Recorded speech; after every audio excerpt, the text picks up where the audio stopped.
A college football tradition like no other. Yes, sirree, boys and girls. Or a guy that just won't leave. Wow, that is sad. The Dave Hooker Show. YouTube, Apple, Spotify, and the free Off the Hook Sports app. A presentation of Off the Hook Sports. Back to Dave Hooker.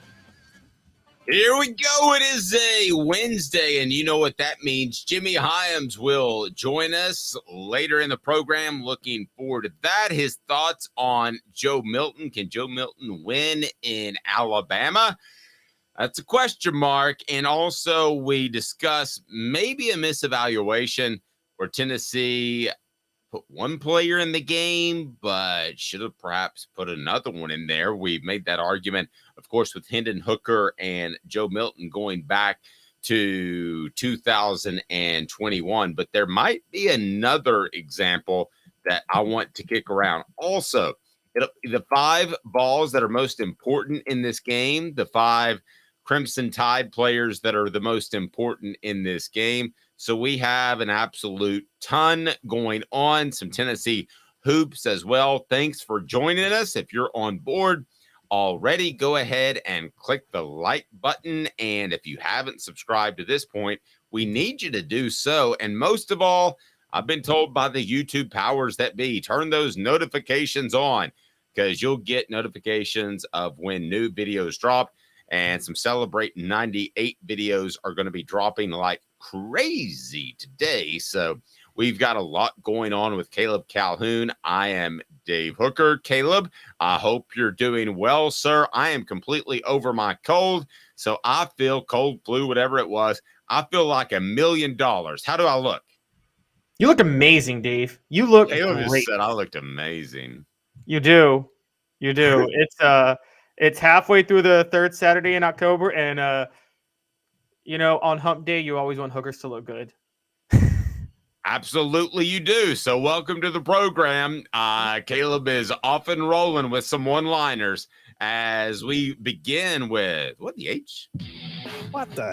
What was he thinking? Release the hounds. The Dave Hooker Show. Keep cool. A presentation of OffTheHookSports.com.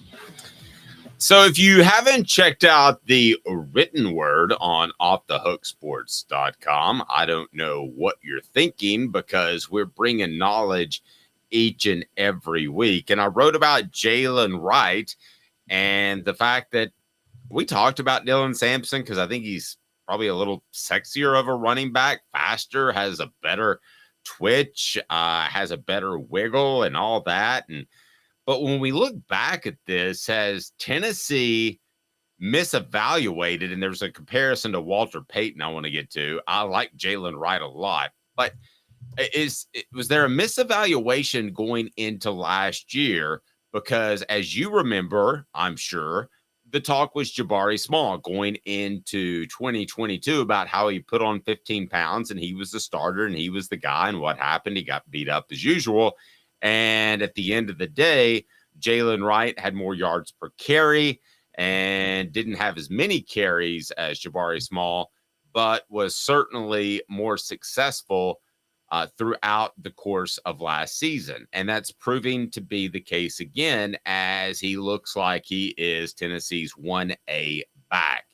So we've talked before about misevaluating talent, which is a skill, and you're not going to be 100% right all the time.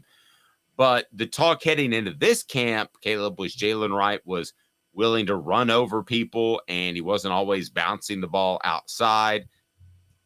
Really? Or was Jaylen Wright the better running back from the get, going back about 15 months ago? I'm not going to say he was the better running back from the get. And the reason I'm not going to say he was the better running back from the get is because we have to remember that Jaylen Wright put on 15 pounds this all season. True. And conditioning has a huge role to play in this. I think the question for a lot of people was, if he put on the weight, would he still be the same type of player? Look, first of all, this is another major credit to Jeremy Pruitt. Jeremy Pruitt's the one who found Jaylen Wright, a 3-star out of North Carolina who was an all-purpose back. He signed him. We all thought he was going to be the all-purpose back to complement Jabari Small. I then thought he'd be the odd one out because Dylan Sampson was the guy I thought was the all-purpose back. What I didn't see coming was Jaylen Wright putting on the 15 pounds and maintaining his speed and agility when he put it on. So he's basically got Jabari Small's power running now, plus he's got agility that I got a lot of regard for Small, but he just doesn't have that same agility that Jaylen Wright has, or speed for that matter. And you couldn't know that until you saw him in camp after conditioning. No, I'll give you that. The thing that I love about Jaylen Wright is that he does run hard. Wright also got less carries last season because of fumbles and to some extent pass blocking, although I think, Gary, that's a great call out. I think that was more Dylan Sampson got less carries last year because he wasn't as good in pass pro. So either Jaylen Wright has elevated his play or he is or he was overlooked. Regardless of that, where does he rank among the best tailbacks now in the SEC? It's really tough to determine, Caleb, because so many people use a committee of tailbacks, and if there's an elite one, point him out to me. But I don't think there are elite tailbacks anymore. That's the way college football is played. But Jaylen Wright on his own, if they were having a draft pick for, let's say, an East-West all-star game, which, man, wouldn't that be pretty cool, by the way? But if they were doing that, where would Jaylen Wright go?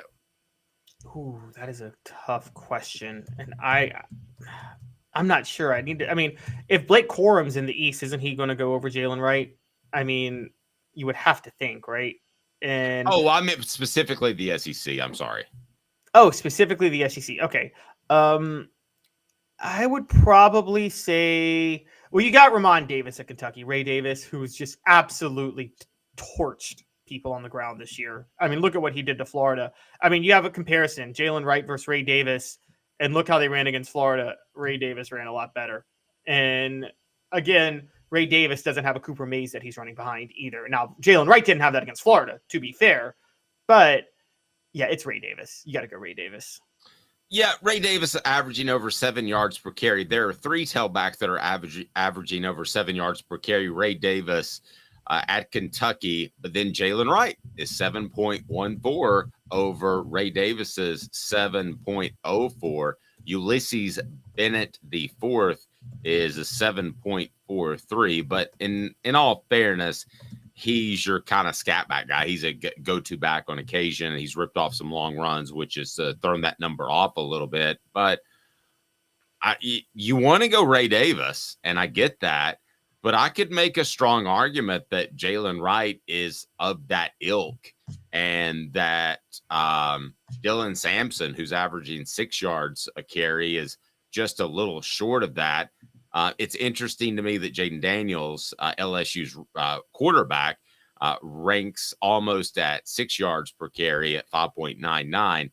But the rest of these guys, when you're talking about the best tailbacks in the biz in the SEC, it's Ulysses Bennett, the fourth, Esquire, junior, senior. Jaylen Wright, right behind him, Ray Davis of Kentucky, A.J. Green of Arkansas, and then Dylan Sampson at number 5. So of the top 5 tailbacks, yards per carry, Tennessee has Deuce. They got 2 in there. That's a testament to Tennessee's offensive line, which has played a good bit of the season without Cooper Mays. So I think that's even more impressive. No, it is. You're right. It's much more impressive. Dylan Sampson, though, is really just one game. I mean, we have to be honest. It's just the Texas San Antonio game. Outside of that, he's been pedestrian to a certain degree this year so far. I'm not blaming him. I just don't think the offense has done that great of a job getting him involved. I think Jaylen Wright is much more the prototypical running back in a lot of ways.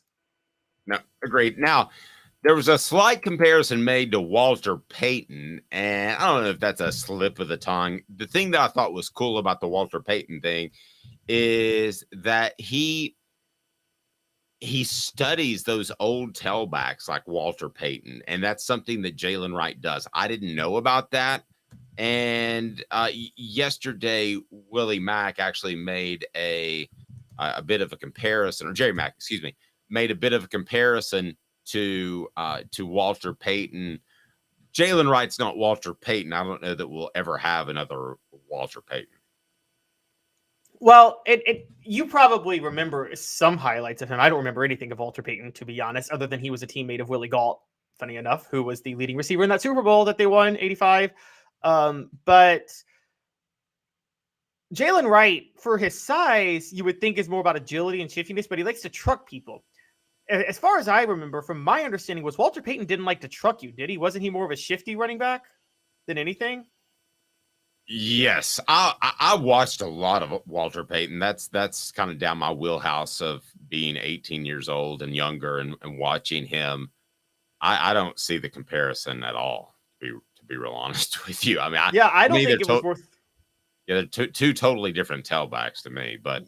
Yeah, what Jerry Mack brought up that made more sense to me was when he said Walter Payton Jaylen Wright has studied some Terrell Davis. I could see running like Terrell Davis with Jaylen Wright. I could see that a lot more similar because Terrell Davis, I wouldn't necessarily say he trucked people, but he was very vertical, like immediately. He had amazing vision, which I think Jaylen Wright's biggest strength is vision, and he immediately hit the hole and gashed it. So I kind of see more like of a Terrell Davis. I don't see a Walter Payton or a Barry Sanders. I see a Terrell Davis and to a lesser degree Emmitt Smith, although Emmitt Smith didn't truck or shift anybody. He just had the best offensive line in history. Sorry, Dave. Well, he had that, but his greatest ability was getting every single inch out of every single yard. He was a fall forward type of back, and that's overlooked when Barry Sanders is juking people.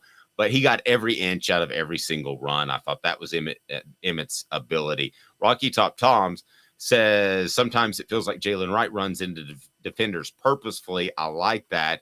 I like that too. I don't know if you even remember this. You brought up the comparison with Travis Henry. I think he's that type of back. I mean, I think he runs hard. He runs angry. And I mean, that is a huge compliment. I'm not saying he's as good as Henry, but he's the type of tailback that makes you not want to tackle him later in the game.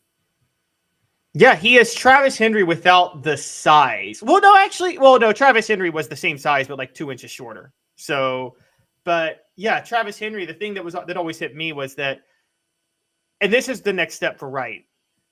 Dave, there was never a 3rd and 1 where Travis Henry wasn't a guarantee to get the yard. I don't think I ever saw Travis Henry lose a yard on a handoff the entire time he was playing at Tennessee. The only time I saw him lose a yard was the 2000 Florida game where Randy Sanders, for the second year in a row, thought it'd be a good idea to call a toss play on 3rd and 1 when a first down up the middle gets the win. Very, very, very dumb decision by Randy Sanders because Travis Henry up the middle was guaranteed to get a yard. I can't say that for Jaylen Wright yet. I mean, last weekend against Texas A&M, there was an obvious 3rd and 1 play. They hand it off and he gets tackled behind the line of scrimmage. So that's the only thing I'll say is you talk about Emmitt Smith maybe falling forward and you said what you said about Travis Henry. And you're right. I see him running hard like Travis Henry. I don't see him physically able to guarantee you a yard every time he touches the ball at a minimum. No. Well said. Brian says, I think Coach Mack just said he was watching backs like Sweetness and TD or Tony Dorsett. Not sure Coach meant he runs like them. I don't think he did. I think he said the leg kick is similar, though. That's what threw me off with Wright and Payton. Right. I think it's just impressive he's going back and watching those old tailbacks. I mean, to me, that shows a sign of respect to history. And there's a lot you could learn. Listen, if you're playing tailback, who could you better learn from than Walter Payton and Tony Dorsett, which turned into Dorsett later in his career for some reason. Oh my gosh, it was Dorsett. I thought it was Terrell Davis. Oh no, he was talking about Tony Dorsett.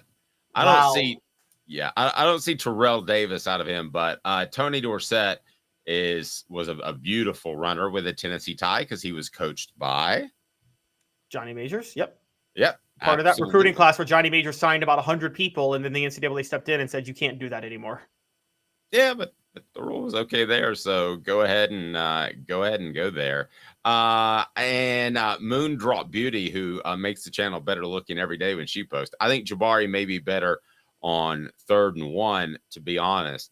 If you're running between the tackles, yeah, I got no problem with that. I think Jabari Small doesn't have necessarily the wiggle that Jaylen Wright has, but Small, despite his name, might be a better power back between the tackles. But hey, listen, let's all get excited about Jaylen Wright, because in this day and age, you don't see one tailback take over games, and he's probably not going to do that.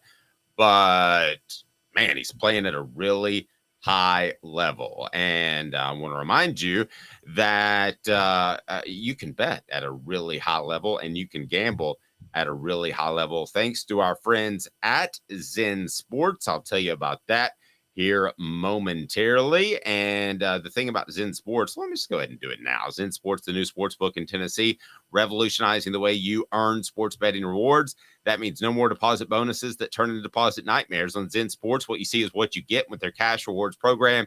You get a lot of cash for a welcome bonus. Earn an unlimited 5% cash back on your betting volume for your first 15 days when you sign up with the promo code HOOKED. That's HOOKED. Unlimited 5% cash back. Keep betting, keep earning with up to 3% cash back on your betting volume every month after that. Refer friends to earn a percentage of their betting volume as cash rewards too. Zen Sports bringing the cash back to Tennessee. So if you bet big on sports, you want to be betting on Zen Sports. Zen Sports betting just got better. Gambling problem? Call 1-800-889-9789.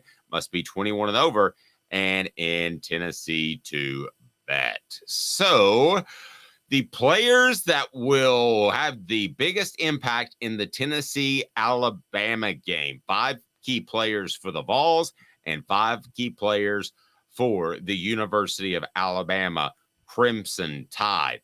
Look at Moondrop Beauty bringing it. Jaylen is a dog. I love that. No question about it.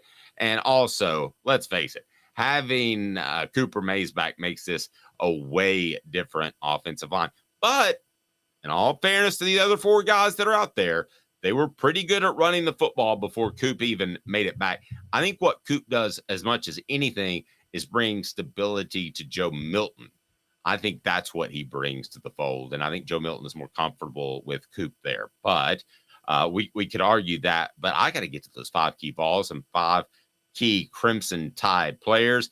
And when Caleb Calhoun rings out one of these players, I'm going to say one of 2 things. Hey now. He'll have a big game, or That's crazy. he won't have a big game. So let's take a look at those Vols, the 5 key Vols in the Tennessee-Alabama game. Roll them out for me. Start with number 5. Let's work our way down, Caleb, and it is brought to you by AndyMasonRealEstate.com. AndyMasonRealEstate.com, real estate experts with over 4 decades combined experience in East Tennessee. I love him. Best prices, best service in the biz. Support our sponsors. That's why we're here. And if you've got any real estate sort of inclination, Andy's not going to try to push something down your throat. I had that happen to me before one time with a realtor. Andy's just going to say, hey, do you like this house? Here's the best we can do with it. We can take care of this. We can take care of you. My name's Andy Mason. I'll take care of you. AndyMasonRealEstate.com. He is simply awesome. All right.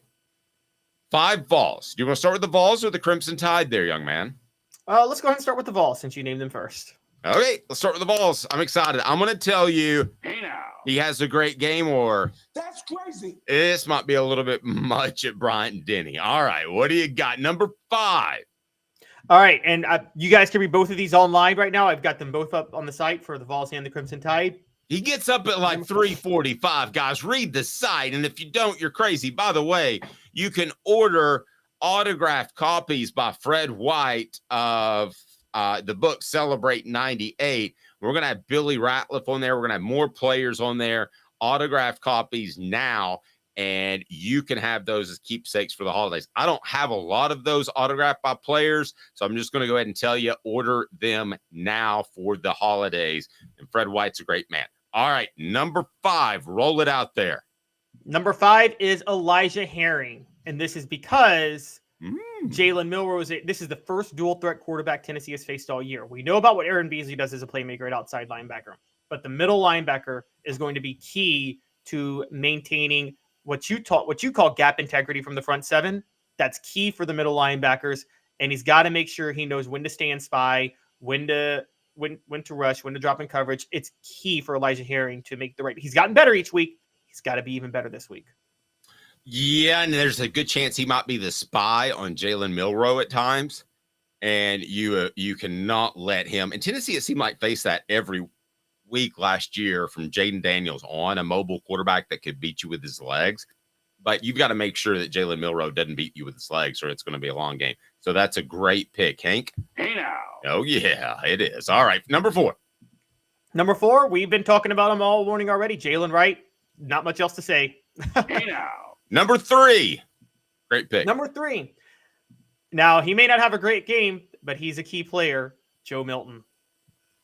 Well, he's got to be a key player, but I think it's evident last week against Texas A&M, he can play poorly and Tennessee can still win. So I'll give you That's crazy. he could still play very average and Tennessee could win. But Wait. You're looking at me with a disagreement glare. You said poorly, then you said average. Those are different things, Dave. Oh, okay, true. So he played poorly last week. Okay, for instance, against Florida in 98, T. Martin played average. Not poorly, he played average. Joe Milton played poorly last week. He has to at least play average, and it's Alabama on the road. It's not Texas A&M at home. Okay, can he throw out the same stat line, which 11 of 22 for 100 yards or something? What was the stat line? Can he That's do that exactly it. against Alabama and still win? He can if he has no interceptions and he ran for another 100 yards. Okay, I can roll with that. All right, who else you got as far as key balls in this game versus the Tide? All right, number 2, and this is a big one, Wesley Walker. And I want to break down why real quick. Dave, did you know that Alabama, they're not good on 10-yard routes. They're not good on 20-yard routes. Jalen Miller was not that accurate. Did you know they're the best team in the country on deep balls this year, though? Did not know that. Yes, they are 5th in the nation right now in passes of 40 yards or more. 5th, and they don't even throw that much. Their identity is lull you to sleep with Jalen Milroe's mobility and their run game, and then Milroe hits you over the top for a deep ball. It's very much, remember Tim Tebow in the NFL where he lulled you to sleep running the ball all the time, and then he always, like, in the fourth quarter would throw like a 40-yard pass downfield and get you each time, that one year with Denver? That's very much Alabama this year. Nope, I got you with that. So who's number Wait, is that 1? a Hank? You're not even going to Hank or Tracy me on that one? No, I'll give you Hey now. No, I think that's an easy Hank Kingsley. I think that's a huge one. Wesley Walker's huge. Yeah. So then lastly, the most important player, and this goes with the deep ball, stopping the run, and just everything in between, James Pierce Jr., the superstar of Tennessee right now. Hey now. Hey now. Hey now. Absolutely. And can I throw Byron Young in there as well? One of the Byron guys Young? has to- You mean Amari Thomas or Tyler Barron? Yeah, I'd throw Amari Thomas in there as well. Well, Just Byron can I- Young's not here anymore, or not at Yeah, Tennessee. Byron Young isn't here. Tyler Barron, excuse me. Yeah. One of those guys needs to create a strip sack, right? Right? Yes, yes. Remember you were covering Tennessee in 2004 when they beat Alabama, when John Chavis challenged his defense to score a touchdown the week of the Alabama game, and then they got it like the second play of the game. That's something Tennessee needs this week.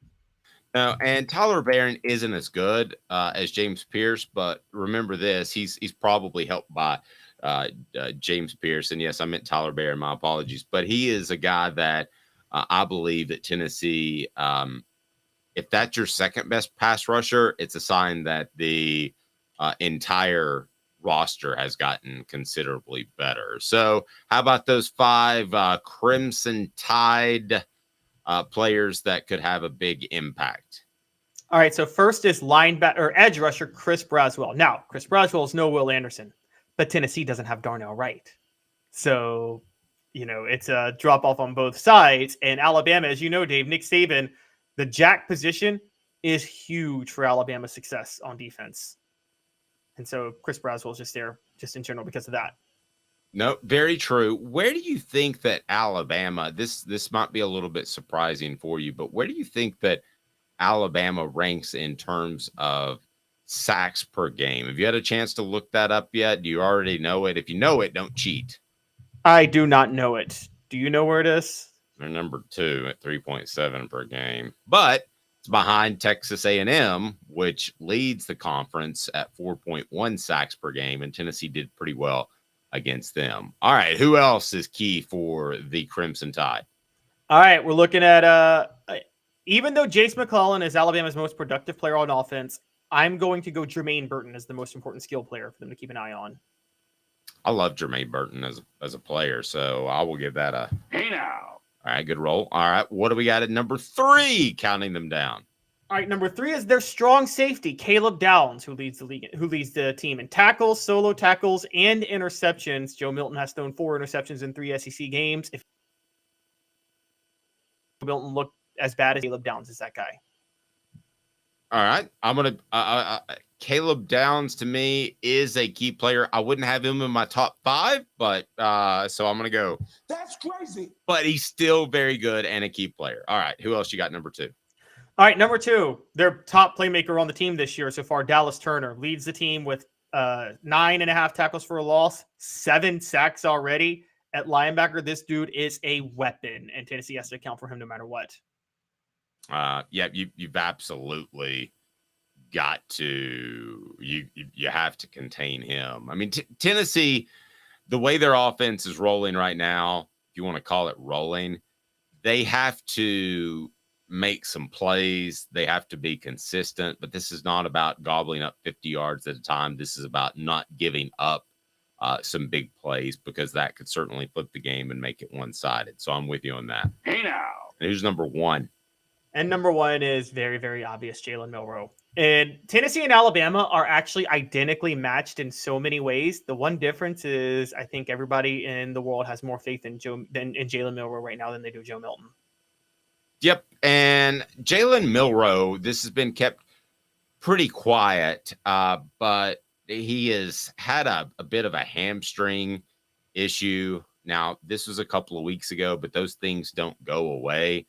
I tell you what, if he's 80% of the runner that he usually is, that's big for the Vols, right? I mean, he doesn't have to be completely out of the game for him to be less of a factor in the running game. If he's 80%, then that changes the way this game plays out, right? Yeah, as a matter of fact, like you said, he hasn't run the ball at all really the last 2 weeks. They've kept him in the pocket most of the time. If I think that plays right into Tim Bing's hands, and I think you agree that right. That is, he can't throw 10 to 20 yard routes. He can only throw the deep ball and run. And if he can't run, Tim Banks is going to have fun. So the next thing I'm doing, I have been doing for approximately 25 years in my career, and I'm going to tell my favorite Alabama joke. Okay. Why was the toothbrush invented in Alabama?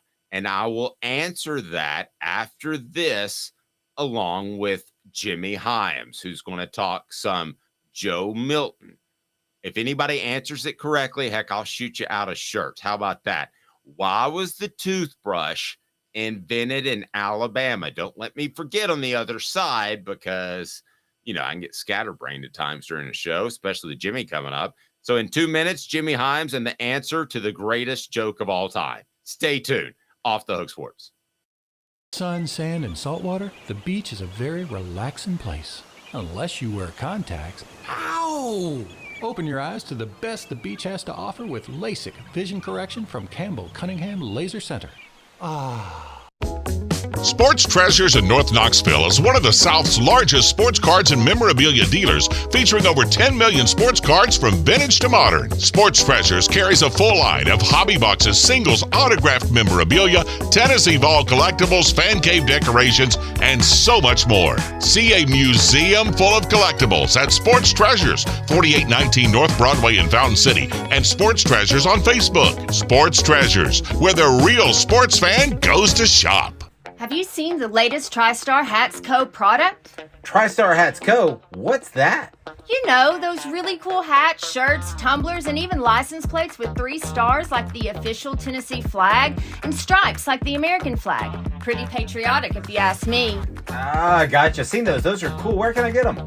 Simple. TriStarHatsCo.com. And if you order now, there's 10% on any order $50 or more. Plus, use the promo code HOOKED. With the promo code HOOKED, you get 10% off. That's hooked. And don't forget free shipping with any order over $50. Stock up at TriStarHatsCo.com.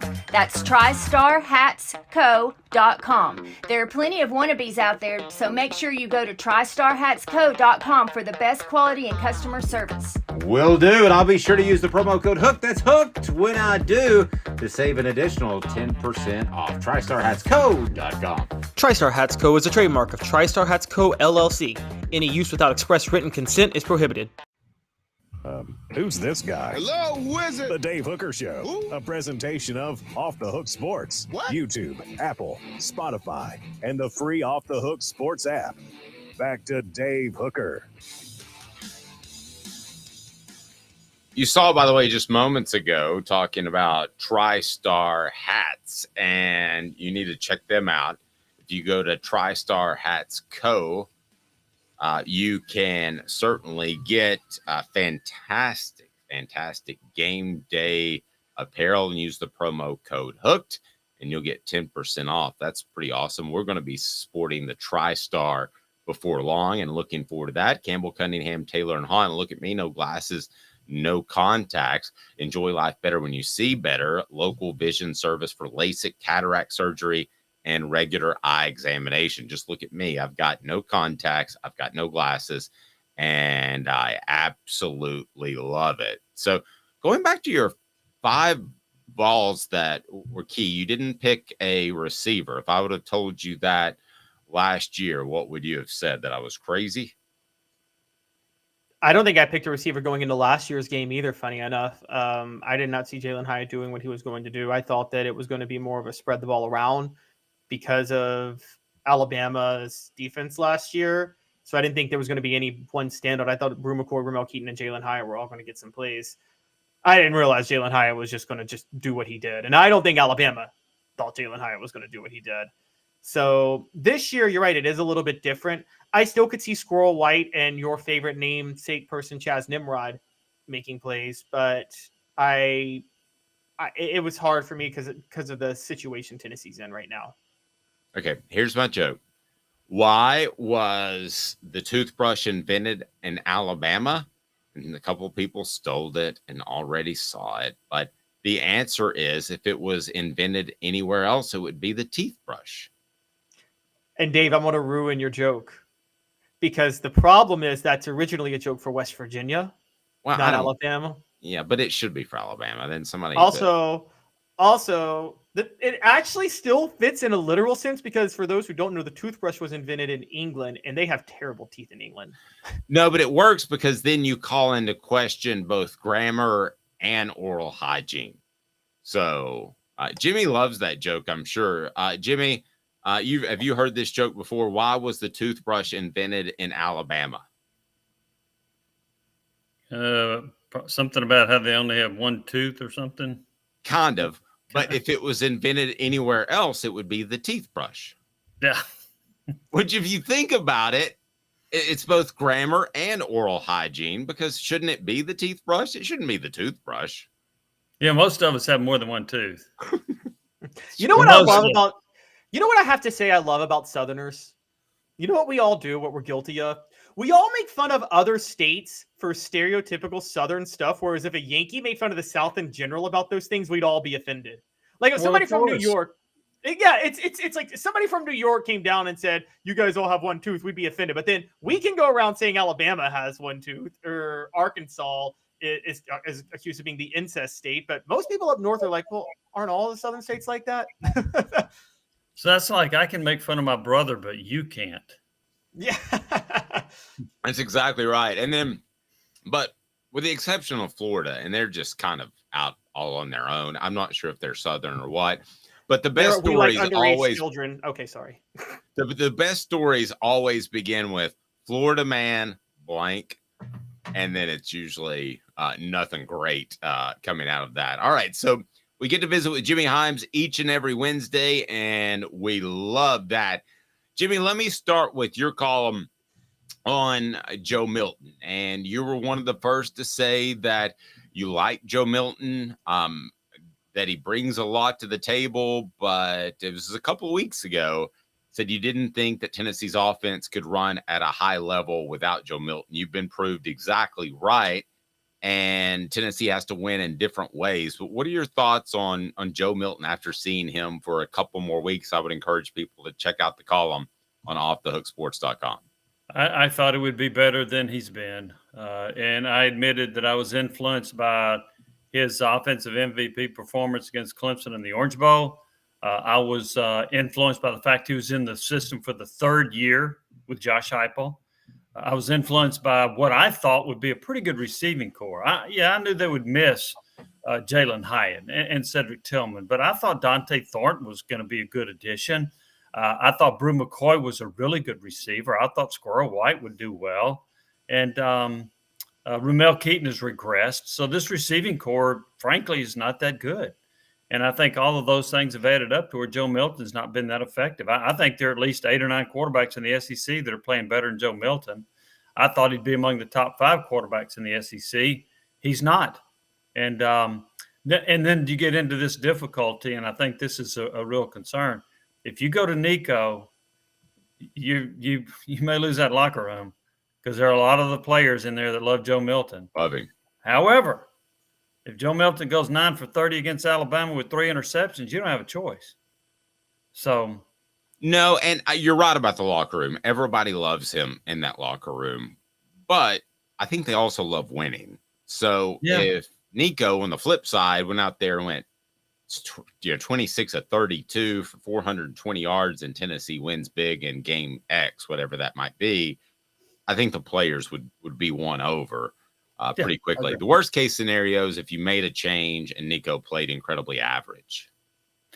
I agree with that. And I think back to a few years ago when Clemson had a quarterback named Kelly Bryant, who they thought was going to be a good quarterback, and he struggled. And they went with Trevor Lawrence, which a lot of people thought was a bit of a gamble. But Lawrence played so well, everybody shut up, said, okay, we get it. And Kelly Bryant transferred, and there wasn't a problem. So, Dave, to your point, if Nico were to come in and play really well like Trevor Lawrence did, then that would be okay. If he didn't, you got a problem. Yep, you certainly do, Caleb. Yeah, I actually think back to right before that switch happened, and that was the national title game the year before with Alabama and Georgia. Jalen Hurts had bought way more goodwill than anybody, and they benched him at halftime of the national title game, and Tua brought them back. So, Jimmy, can Joe Milton – I know, Tennessee can't beat Alabama, Joe Milton playing the way he's played. Can they beat Alabama if he can just up his level to, say, the way T. Martin played the first 5 games of the 98 season, where Martin struggled but made key plays when necessary and wasn't necessarily poor, just wasn't great? I think you would be in the ball game with a chance to win. You could certainly beat Alabama if he plays the way he did against Clemson.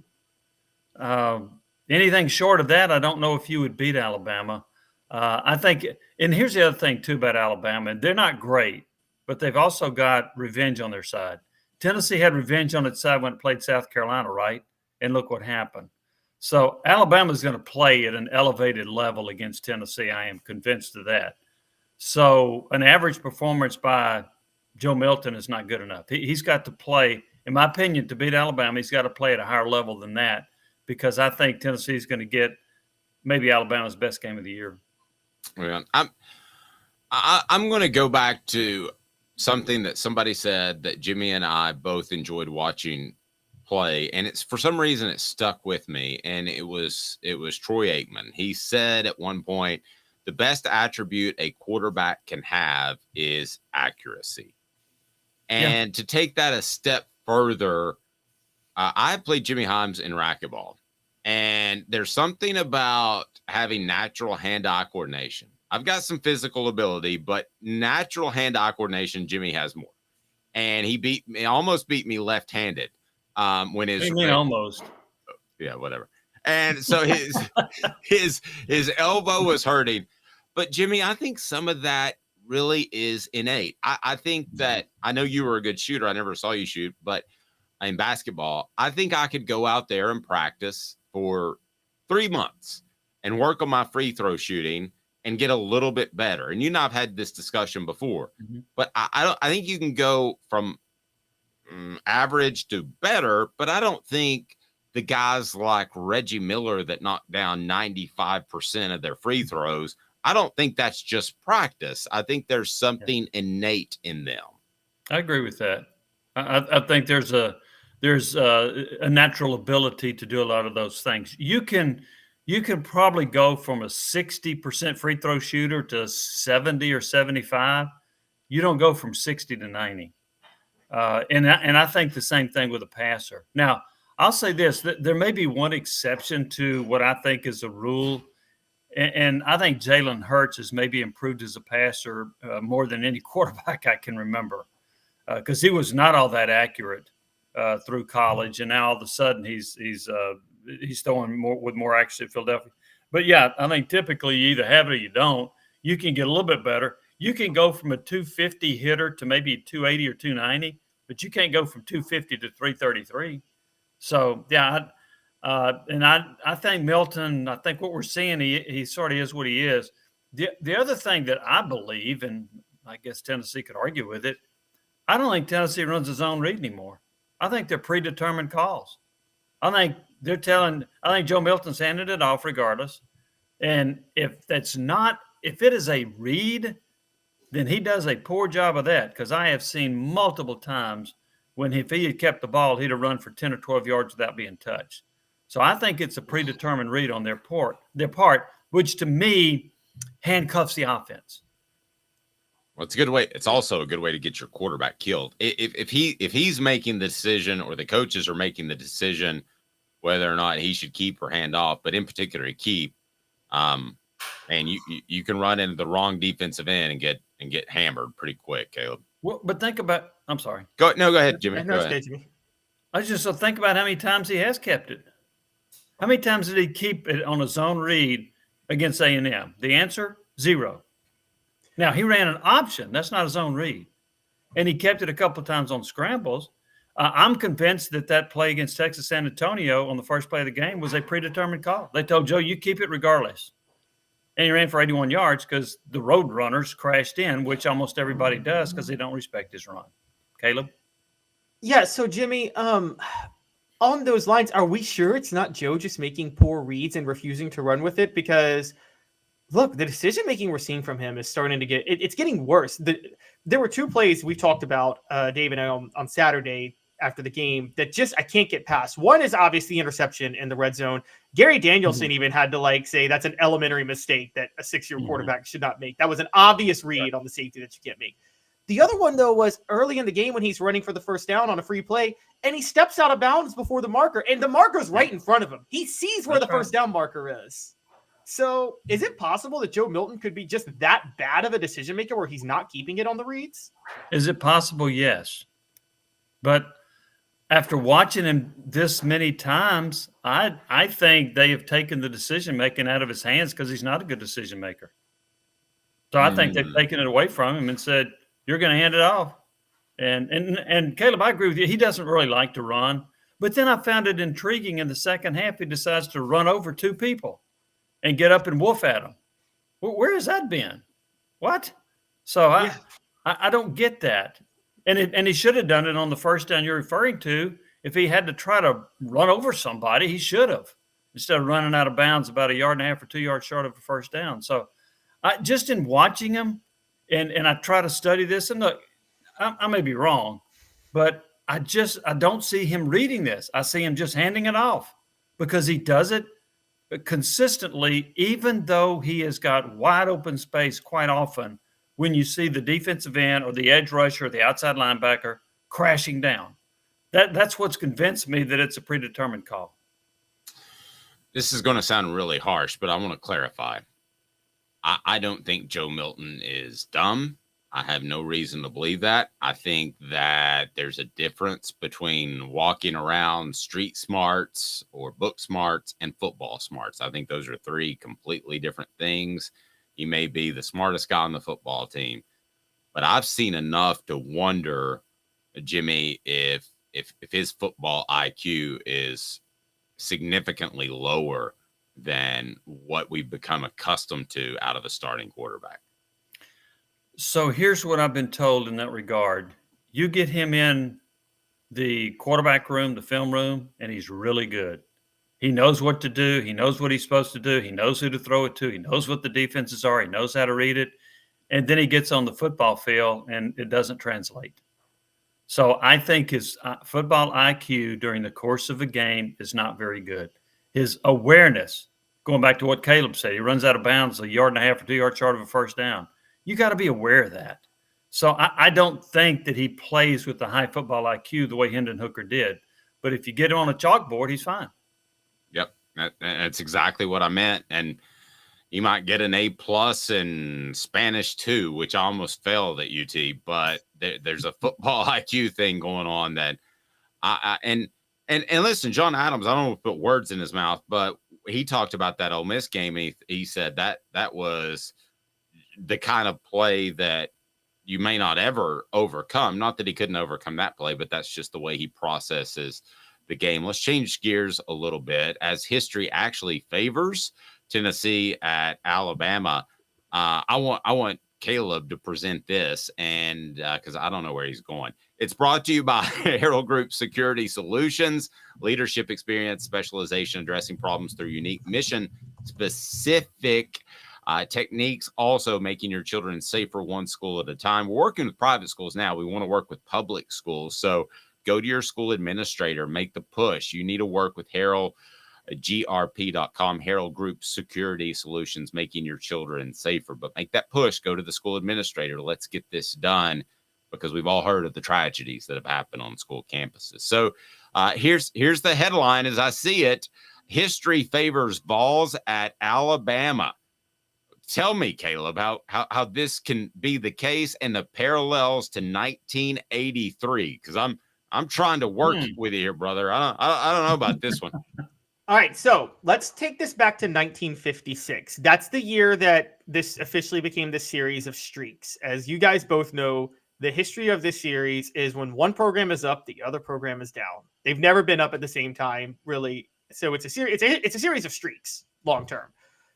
Now, that's the first part. So just that part of the history alone says that if Tennessee won last year, then they should be starting a streak of their own.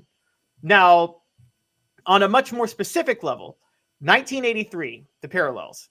So if you guys remember, 2022 was very much like 1982, which is Tennessee ended a double-digit losing streak to Alabama against the Hall of Fame coach at home when Alabama was number 2 and undefeated. Both times, 82 and 2022, and fans stormed the field, tore down the goalpost. What happened in 1983? Tennessee was a heavy underdog going to a one-loss Alabama that was ranked number 11, which is right where they're ranked right now. And they shocked Alabama thanks to a top 10 defense and an elite rushing attack led by one Johnny Jones back then. And what is Tennessee right now? A year after ending a double-digit losing streak at home to Alabama, they are going to Alabama when Alabama's number 11, heavily favored with one loss. And they have a top 10 defense and a dominant running game.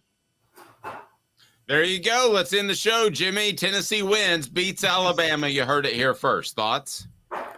Hamburger says they don't. And I get all the comparisons. I think that's really good homework. But who was Joe Milton the quarterback in 1983? No, but Alan Cockrell was. Was he much better? Oh, yeah. Cockrell was a better quarterback. Yes. Okay. Not as gifted. He was also a great baseball player, by the way. Yeah, he did go play baseball. But he was, and get a load of this. He actually, believe it or not, kept Tony Robinson on the bench for an extra year. So he was pretty good. Oh, that is impressive. And Tennessee did go 9-3 in '83, I think, but that was Reggie White's year. And they had Reggie White, who was as dominant a defensive player as you'll ever see in college. But that's another parallel. They have James. Yeah. And Aaron Beasley, who didn't play against Clemson, but he's still a really good player. Jimmy, the Clemson game didn't happen. And Joe Milton is proof of that the Clemson game didn't happen. That was a simulation, guys, okay? I'm going to have to lean toward you on that one. Now, Beasley didn't fool me. Milton did, as far as the Clemson game. In the past couple of weeks, I did have somebody tell me, Jimmy, you'll find this interesting within the program. They said that they were actually shocked how well Milton played in the Orange Bowl, and that they thought that the Milton that we're seeing now is more the Milton that is true to form, that they were really surprised by how well he played against Clemson. I think the Milton we're seeing right now is more true to his form because we've seen it repeatedly. I thought against Clemson he had turned the corner. And I thought a part of the reason was he'd been in the system this long. And I had somebody say, well, he only played a good second half. Well, his first half numbers were actually better than his second half numbers. His completion percentage, his number of completions, his yards, all of that was better in the first half than the second half. So I thought he played a real solid game. And I thought if Tennessee got that out of Joe Milton consistently, that they would have a really good team. Well, they haven't gotten it out of him consistently. And I don't think the receivers have helped. And here's another thing, too. I am amazed that this running game is averaging, 232 yards a game whenever you got a quarterback that won't keep it on a, quote, zone read. I think they'd be averaging over 250 if he kept it on a zone read, maybe even more. But he doesn't give you a threat. Therefore, I think they – now, the one thing they do that a lot of teams don't – I wasn't surprised they ran effectively against A&M. Tennessee spreads it. They make you cover the field 53 yards wide because they spread out the receivers sideline to sideline, which means it's really hard for you to put 7 in the box. Sometimes it's hard to put 6 in the box. But if you got 6 in the box or 5 in the box, that's a running down for Tennessee, and they've done really well with that. And I do think Cooper Mays has helped. His return, they didn't run the ball well against Florida, right? On the road, but they didn't have Cooper Mays. How well they do against Alabama? They're not going to run for 232, but they should run for more than 100. And if they run for 150 to 180, I guess that gives them a chance to stay in the game. But Joe Milton has got to play above average. He can't perform like he did against A&M for Tennessee to have any chance to win in Tuscaloosa. No, and Jimmy, from our message board, Dan had this to say. Are you saying the coaches can't see this? I mean, how did they not do something? I assume he's referring to the zone read. That's why I think it's predetermined. I think they do see it. Oof. I think they see that he is not good at reading the zone read, and so it's a predetermined call. I can't. How can you explain that he never kept the ball on the zone read against A&M? Not once. It's good. Well, when he does keep it, that's a good way to get shellacked, or it's a good way to get your running back hit really hard repeatedly. I mean, you've got to make that read. I don't think you can go in predetermined. I think that's just bad business in general. Jimmy, so we'll bring up the conversation that I think people want to have but kind of don't want to have, and that's Nico. What does it take? I mean, I have trouble pronouncing his name still, Jimmy, so that makes it easier. What does it take for Nico Iamaleava to get in the game? You and I differ a little bit on this. I think that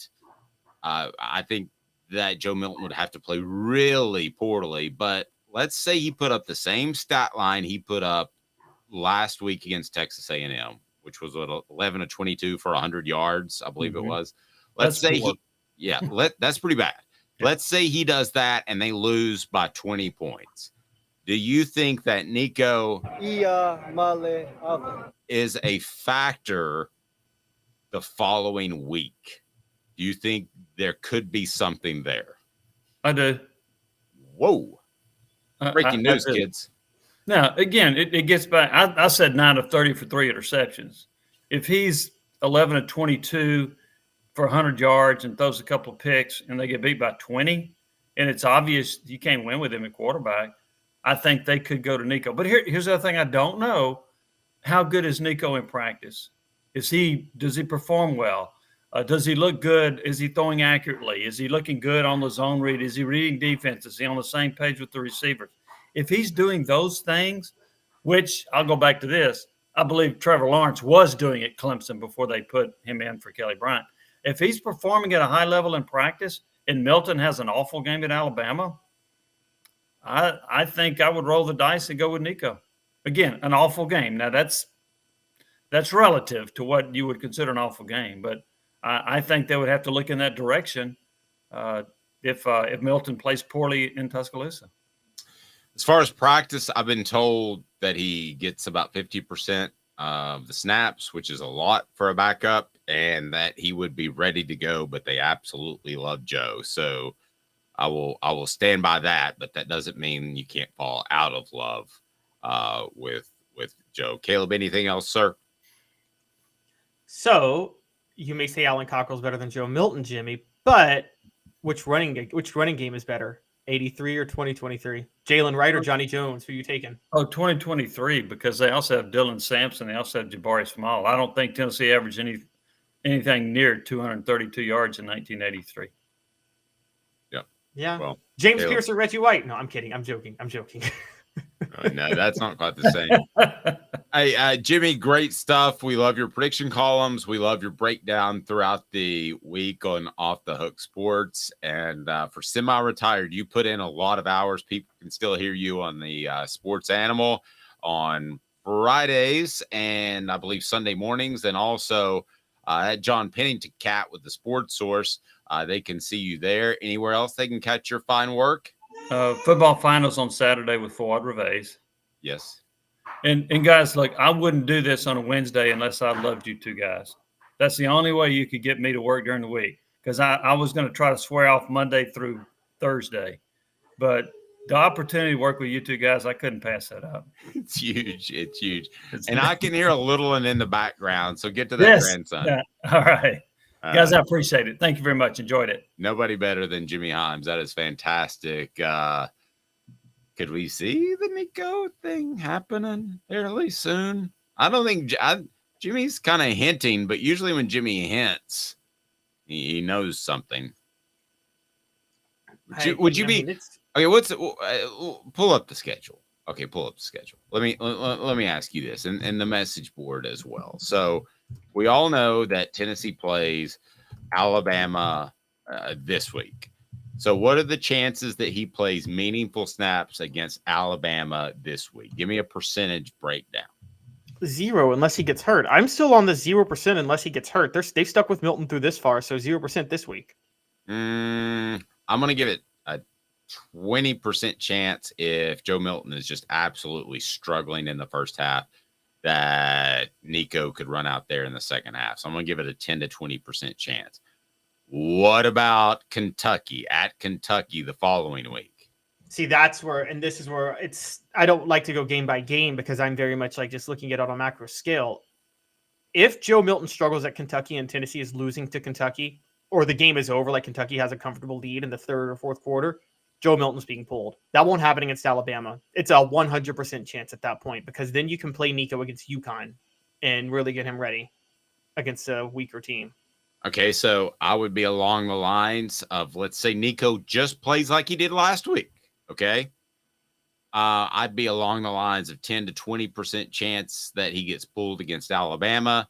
I would be 20 to 40% chance if he's still playing. You know, he's 50% passing completion, and he's not getting the ball downfield.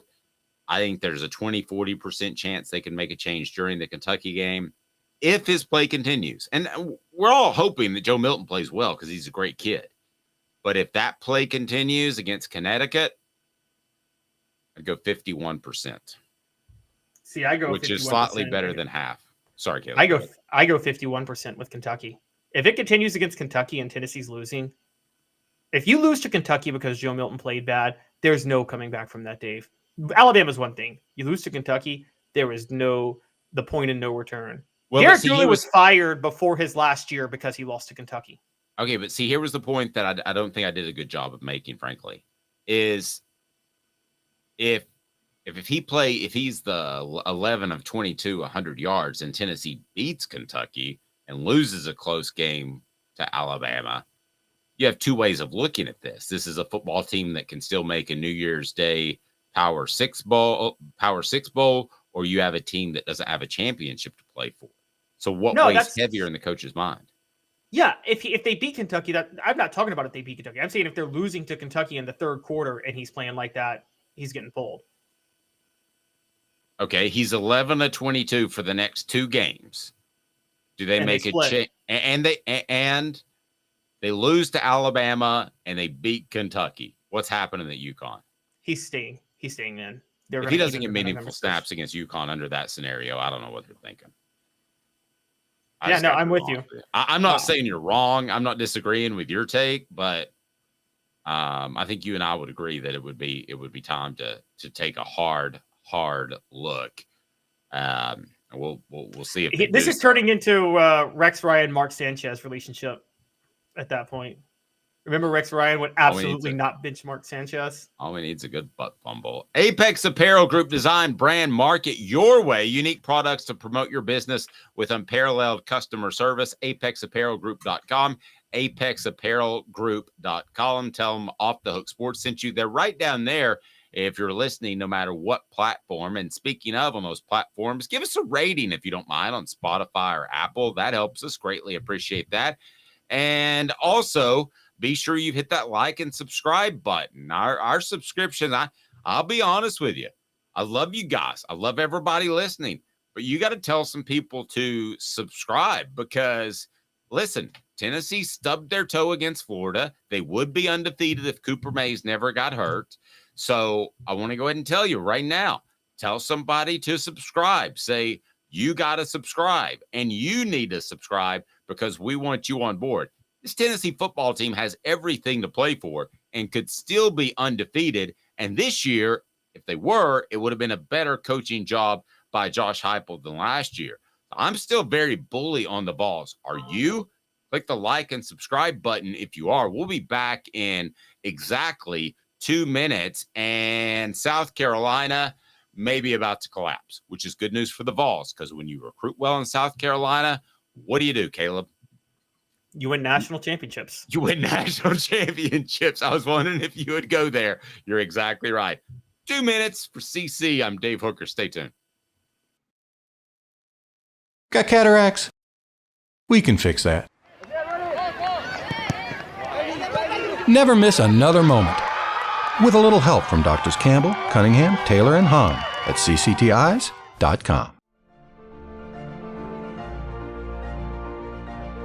Hi, I'm Rick Terry, and we at Rick Terry Jewelry Designs pride ourselves in the highest quality craftsmanship from a family-owned business here in Knoxville for over 35 years. At Rick Terry Jewelry Designs, we also take pride in being an affordable option for all your game day accessories, especially those fire opals. At Rick Terry Jewelry Designs, we want to be your jeweler every day and especially on game day. Go Vols! Hi, Mike Davis here with City Heating and Air, reminding you to always dare to compare. Our team provides quality local heating and air service, installation, and maintenance across East Tennessee. We use only the best equipment like American Standard heating and air conditioning for your residential, new construction, or commercial needs. Honesty, dependability, and customer satisfaction have been the cornerstones of our business since 1961. City Heat and Air. Dare to compare. These mountains hold and defend a spirit far better than moonshine. A drink that holds flavor, that becomes necessity. A hard cider made and relished by folk who are as hearty as they are legend. A refreshment that can only be found in one place.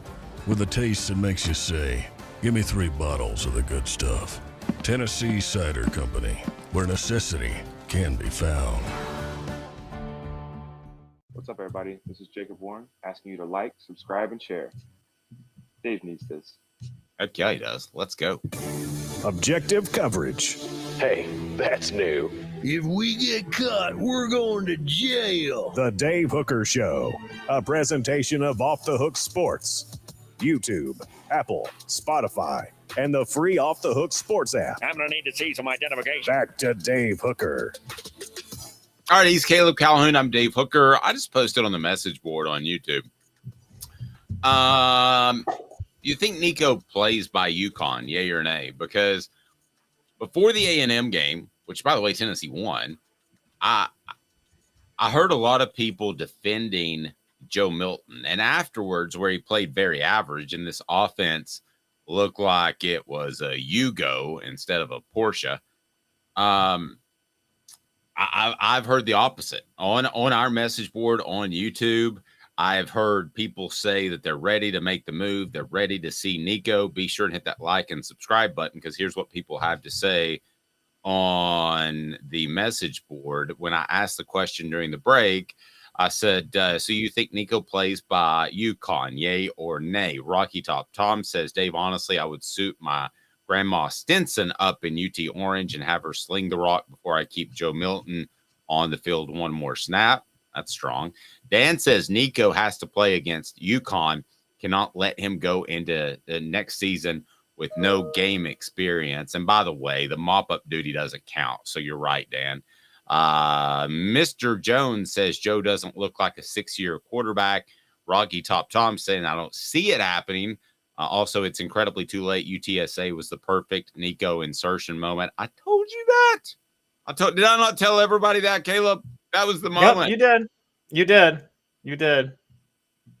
That was the moment, because you got Joe Milton with the knee thing, and you got the backdrop where you're suddenly sounding like Bill Cosby, and I don't want to do that because he's a creepo.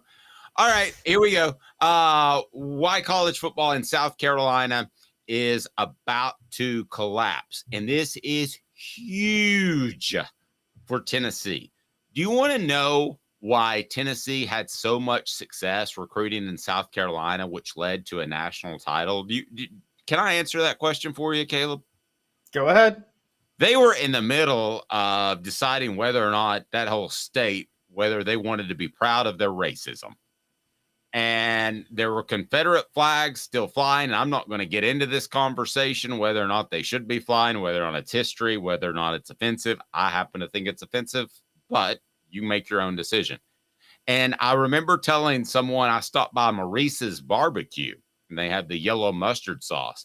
And the guy said, who was an African-American, worked for UT, and said, better be careful, people think you're a racist. And I was like, why? They said, because they make all the barbecue in one place, and then they divvy it out, okay, to the different locations. So I didn't know this, but there was a monstrous Confederate flag flying above where they make all of the barbecue, and they refused to take it down. I think they finally took it down just a couple of years ago. So there were a lot of people in South Carolina, minorities, African Americans, that thought that they were stuck in like the 1880s. And that's why they wanted to go elsewhere in a lot of situations. Now, it wasn't just that. It was the fact they had a guy named Brad Scott who couldn't coach, and Clemson didn't know a football from a hole in the ground. So there were a lot of factors. I don't think you really wanted to get into the racial aspect of it, Caleb, but you dug up something why South Carolina could be crashing down. If they do, it doesn't just mean that Tennessee has an easier win in the SEC East. It means recruiting kids, and they'll be able to go into South Carolina and recruit all they need to. So explain to me what's going on in South Carolina. And by the way, Clemson is tumbling down as fast as you could tumble. And it's brought to you by the Hemp House, the premier hemp dispensary online with a wide variety, great selection, and strict standards to ensure you only receive the best in CBD or Delta products. Hemp House Chat with 2 T's, hemphousechat.com. All right, Caleb, tell me why you think South Carolina, the football state, is tumbling down, and they are. Before we get to that, I want to piggyback off something you said real quick. That's why in 2006, when College Game Day was at South Carolina, they were at Tennessee, South Carolina, Steve Spurrier went public and lashed out at South Carolina fans for showing the Confederate flag on camera. And everybody thought, how could he do that? He's coaching South Carolina. He's got to worry about his fans. So he was thinking about recruits. He wanted recruits to know, guys, that's not me, and I think this is ridiculous. He was doing that specifically for recruits because he was tired of struggling to recruit against that image. By the way, that held Ole Miss back for 50 years. It held Ole Miss back significantly in recruiting for 50 years, even in their home state. Some of that. Well, and they have the worst reputation, too, as far as how they treat their prospects that decide to go elsewhere. And listen, if you want to root against Harrison Smith, random name, for going to Notre Dame, that's fine.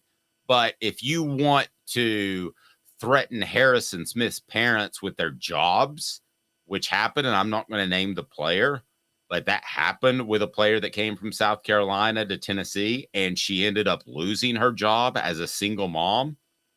that's a whole different level. I mean, come on, guys. It's football. South Carolina has a bad chip on their shoulder in that state.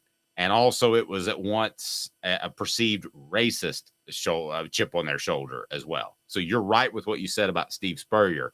So get me rolling with South Carolina and why they're tumbling now, aside from racial issues. I did not mean to go there. Okay, so it's threefold.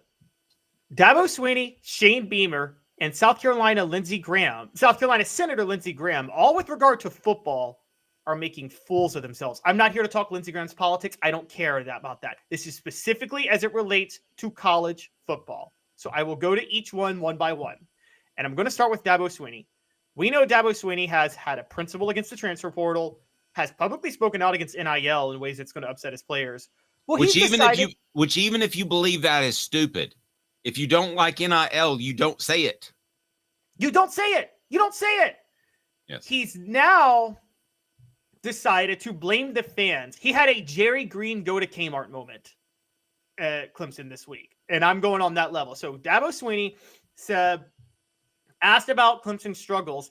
And he said, we're at a point in time where if you don't go undefeated, you're losers. You're terrible. And it's such a terrible mindset. Honestly, maybe we need to lose a few games and lighten up the bandwagon. Sometimes the bandwagon can get a little too full. Dave, do you think Nick Saban would ever say anything close to that after losing? No. He's saying he needs to get rid of some fans. What's that all about? Yeah. Dabo Swinney basically said, we need to lose some games so you guys appreciate where you are. How about you take the Nick Saban approach, which is the human nature is to survive, not thrive, and our focus is on thriving. So if you stay great, if you get great, the hard part is staying great.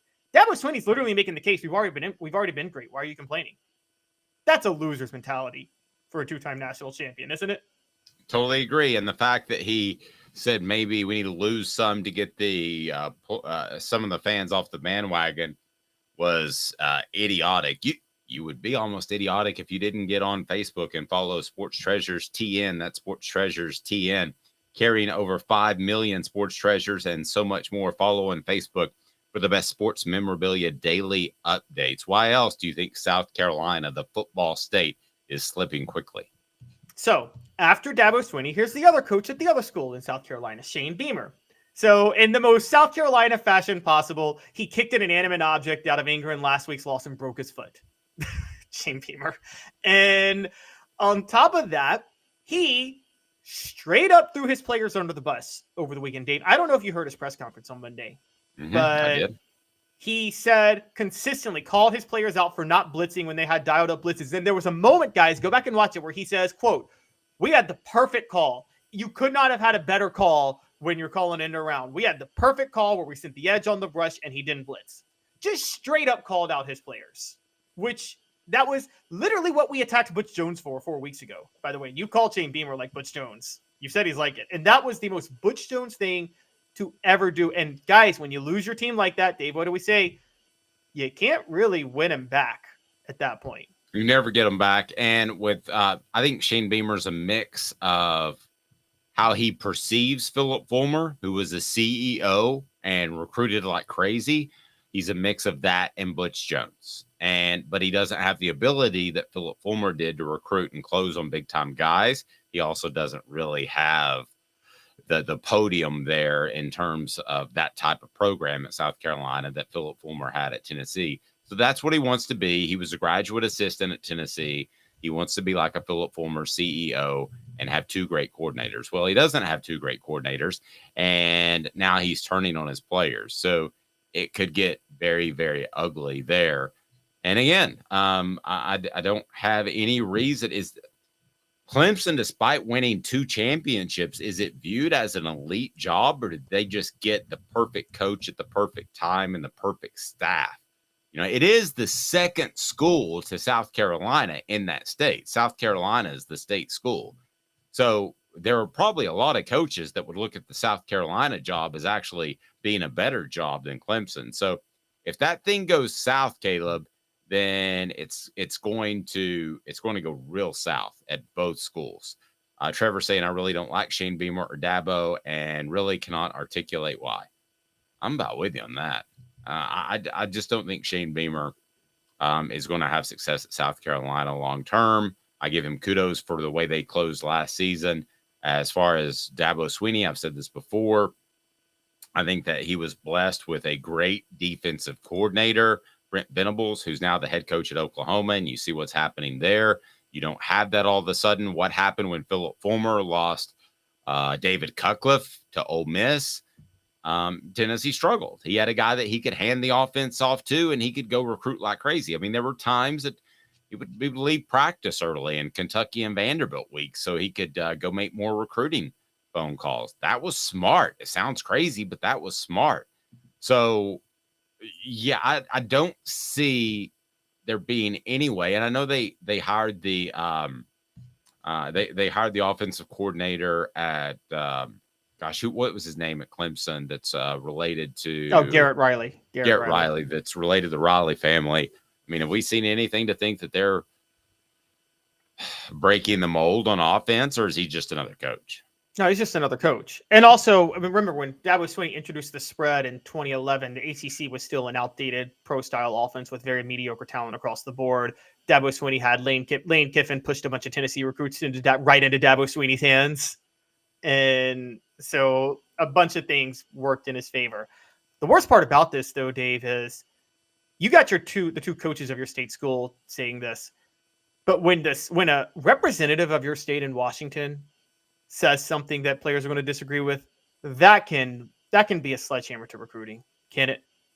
And when you start saying we need some fans off the bandwagon, that's a really stupid thing to say. It is. So the third part of this leg is Lindsey Graham, who is the senator from South Carolina. And again, this is not about Lindsey. Look, Dave and I are very big. We don't talk politics on this show. But when Washington is going to get involved in college football and NIL, we have every right to talk about that at that point. And that's not political. They're trying to get their hands involved on some NIL. We have to talk about it. And Lindsey Graham complained yesterday about Olivia Dunn being the highest paid person in NIL. I don't know if she is, but he was trying to there was another NIL hearing in Congress, and he was trying to make a point.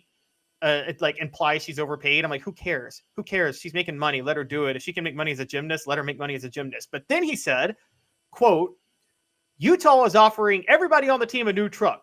There's no end to this. Between the portal and NIL, college football is in absolute chaos. Well, no, it's actually not in chaos. And South Carolina has been trying to rely on the transfer portal to field a competitive team in the SEC right now. And your state, your U.S. senator representing your state is publicly lambasting you. Meanwhile, Tommy Tuberville in Alabama and Joe Manchin in West Virginia are trying to pass a bill that requires a uniform standard contract for athletes for NIL. Your state representatives doing this, don't think your recruits don't see this, by the way. And Lindsey Graham is a graduate of South Carolina specifically. I'm sorry, that's a big deal. That's going to stand out. Yep. There we go. Let's talk a little hoops for a second, if you don't mind, because Tennessee picked to win the SEC. What? Vescovi, Ziegler named first and second team All-SEC. What? Here we go. Today's tough question brought to you by our friends at Tennessee Cider Company. Today's tough question. Take a side. Take a stand. The Dave Hooker Show, a presentation of offthehooksports.com. Will Tennessee's basketball program be better or worse after Rick Barnes decides to hang it up or go to UCLA or whatever he decides to do? I ask you that question. I'm going to hold you to a yay or nay on the message board. Better or worse after Barnes? Because what he has done is built a foundation that Tennessee fans and prospects have noticed. And the Vols are a bit of a basketball school now. They make the tournament each and every year. They just don't get deep into the tournament. So will the Vols be better or worse after Rick Barnes hangs it up? In other words, is he Johnny Majors, in which another coach comes in like a Philip Fulmer, benefits from his hard work, and wins a national title? Or do we underestimate Rick Barnes and the fact that he's got Tennessee to this level as far as pick to win the SEC, which is a big, big deal? What do you think? Today's tough question. fill in on the message board and we'll get to your answers is brought to you by Tennessee Cider Company. I'm so excited I get to check out their new facilities tomorrow, and they've got a big expanded facility, and they've got incredible cider. The original hard cider of the Smoky Mountains. Use the promo code HAT to receive some free swag with your cider order. HAT. Available most anywhere in the United States of America. So will the Vols be better or worse after Rick Barnes decides to hang it up? I ask you that, Caleb. So let's get this out for the context first. So media yesterday picked Tennessee to win the SEC, which is a huge accomplishment for Barnes to be that level of a favorite. That shows he still got the program rolling. 2 all-SEC players from Tennessee, Santiago Vescovi as first team, Zakai Ziegler as second team. Both of them being back, Ziegler being healthy and Josiah James being healthy. That's where the hype behind this team is. I'm going to play the odds, Dave, with what you said, and I'm going to say worse. And the reason they're going to be worse is what were they before Rick Barnes? And models of consistency are hard to replace. Yes, national championships are hard to win. Rick Barnes, there's 2 instances. You brought up Johnny Majors. The one I think of more commonly is Mark Richt. Mark Richt to Kirby Smart. That was Georgia got better. With Johnny Majors to Phil Fulmer, the reason I don't really consider that is to Fulmer's credit. Fulmer had a huge hand in all the work Johnny Majors did to build that program. Most of the staff stayed at Tennessee in 93. And my understanding is, you may know more about this, Dave. I felt like the entire staff sided with Fulmer over Majors in 92 and 93. And they all stayed with Fulmer. There were a lot of guys that were straddling the fence just trying to make sure they stayed in Knoxville. But I do think most of them thought, because listen, Johnny Majors, if you talk to coaches, and I love Johnny Majors, God rest his soul. I loved him. He was my favorite coach to just sit down and have a conversation with of all time. But he was harder on coaches than any other coach out there, I'm told, by assistant coaches. And there were 2 guys that in that era that coaches didn't want to coach for. One was Johnny Majors, the other was Lou Holtz. And those were the 2 guys I was told that you did not want to coach for. That if you coached for them, you basically had to because you didn't have another opportunity. So I think they probably wanted to see Majors go, but they weren't sure enough to say, hey, I'm on the Phillip bandwagon, because what if he stays? And then suddenly you're in a bad place. Rocky Top Tom says worse. Mr. Jones says better on offense. I could pretty much guarantee you that. Rocky Top Tom says Rick Barnes can't be blamed for kids not putting out on the court. Well, kind of, sort of. I mean, ultimately, you're responsible for everything. And Barnes just needs an offensive coordinator on the message board. Well, an offensive coordinator, goodness gracious. I mean, basketball is a fluid sport. Are we really going to start to break it down? I understand defensive coaches because you can teach technique and stuff, but your offense is set up by your defense. I don't understand the OC stepping in. The reason they say that, look, Rick Barnes, because their offense is terrible. Rick Barnes is 2 things. He's a recruiter because of his connections, and he's a developer of talent. He teaches the game of basketball well, which is why I've always said Rick Barnes should stop with the 5 stars and stick with getting 3 and 4 stars that will be in the system for 2 to 3 years, because that is a more a team with 5 3-star seniors, well coached, who have been in the program for 4 years, always beats a one and done team in the NCAA tournament. That hasn't changed even to this day, honestly. And that experience is so valuable in March. I think Rick Barnes, I look at Rick Barnes like a reliable asset in the stock market. You're getting you're getting a return on it, and it's a good investment when you think about retiring. And if you fire Rick Barnes thinking you're going to get something better, that's like moving from this asset in the stock market to Bernie Madoff because you're seeing these massive returns and not questioning it. Okay, that's what that is. Trevor took my point entirely. Okay, Barnes is a hopeful bridge to the coach that takes Tennessee to the basketball promised land. I hope. Okay, that's what I was kind of getting at. Thank you, Trevor. Great point. But how long is this damn bridge? I mean, the bridge is good. I mean, the bridge is pretty long. I mean, who was the last coach before Barnes? You have to think about it. It's been so long. Oh, it was Donnie Tyndall who was last. I know, but you have to think about it for a second. The average fan has to think about it. You don't blow up the bridge thinking you can get something better when you have a model of consistency. If you're a program like Tennessee, if you're a program like Kentucky, yes, not a program like Tennessee. Look, you know this, Dave. Don DeVoe was basically run out of town despite having a consistently decent program. What happened to Tennessee after Don DeVoe was run out of town? They were garbage for a decade and a half. And you don't want that situation replicated. Let me ask you this, and I'm going to pull a name out of the hat. I don't know him specifically, but you have Jay Wright, who had great success at Villanova. Villanova is a basketball school. There's a lot of pride there. But there's going to be more money at Tennessee than there is at Villanova long term.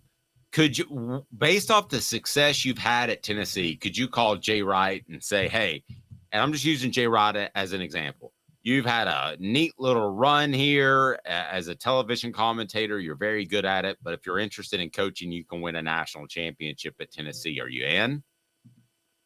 No, could you call that? Could you call that type of guy? Because if you can't call that type of guy, whoever that guy is, you could probably give me, Caleb, some more names that you could lure people from another job or lure people out of the booth. If you can't get that guy, then you just need to chill with Rick Barnes. Look, specifically, Jay Wright, well, he retired because he hated NIL money, so you're already going to have to deal with that. Plus, Jay Wright, he won 2 national titles at Nova. You don't think he had offers elsewhere at that time? No, he likes staying in Philly. He likes Philly. He's born in Philly, raised I agree. there. I agree. I don't want to get caught up on Jay Wright, but I'm saying, can you make those sort of phone calls? I mean, Donnie Tyndall was a bit of a reach. He already had NCAA issues in his past, so you were going to have to overlook those and end up getting worse. But can you call a guy with no NCAA baggage and say, hey, Tennessee's set to win a national title. Would you like to lead Tennessee to a national title or a Final Four?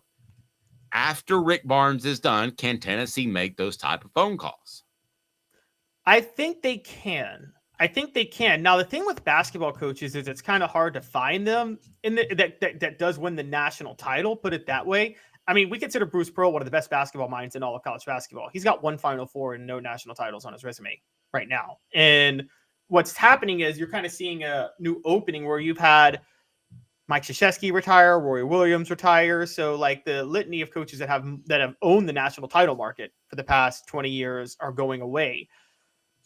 So I don't know how many established, obvious coaches out there are that you could honestly say would be better than Rick Barnes and have a better resume than Rick Barnes. I mean, I just that's hard to find. Okay, let me ask you this. Could you go to a Mark Few and say Mark Few over Rick Barnes? What? Would you take Mark Few over Rick Barnes? Yes. I don't know if I would.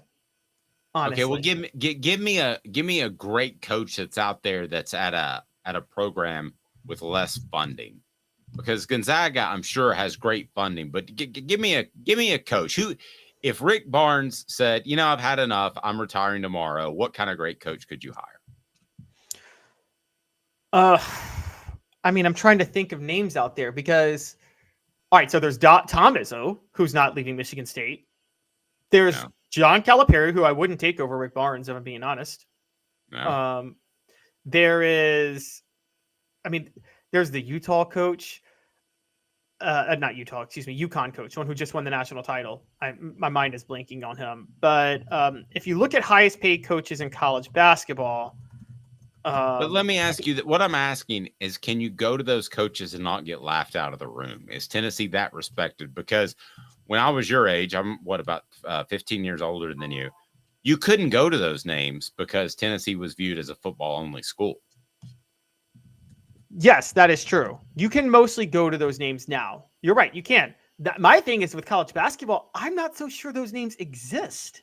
That's the crazy part, is I'm saying it out loud. It's because Mike Krzyzewski and Roy Williams have retired. You got John Calipari and Tom Izzo and Bill Self are the only 3 more highly paid than Rick Barnes.